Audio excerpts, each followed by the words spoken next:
Emotional ang naging videoke session ni Katrina Halili at Chris Lawrence matapos mapansin ng mga kasama nila na biglang naging teary-eyed si Katrina habang kumakanta si Chris Lawrence.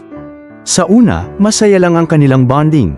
Tuloy-tuloy ang kantahan, tawanan at kulitan habang nag-enjoy silang lahat sa kanilang videoke session. Pero nang kantahin ni Chris ang isang kanta na may espesyal na dating kay Katrina, biglang nagbago ang mood ng aktres. Hindi napigilan ni Katrina na maluha habang nakikinig.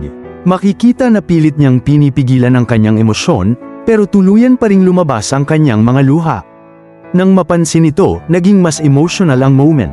Hindi naman itinago ni Katrina ang dahilan kung bakit siya tinamaan ng kanta.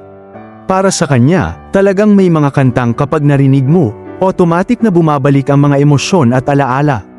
At mukhang isa talaga yun sa mga kantang malalim ang epekto sa kanya.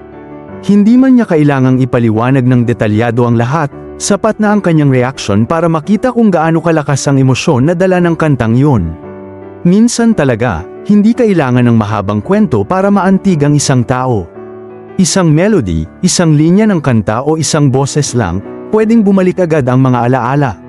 Habang nagpapatuloy ang pagkanta ni Chris, nanatili lamang si Katrina na nakikinig at pinapabayaan ang kanyang sarili na maramdaman ang emosyon.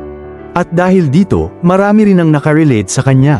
Sino nga ba naman ang hindi nakaranas na makarinig ng isang kanta at biglang maalala ang isang tao, isang lugar o isang panahon na matagal nang nakaraan?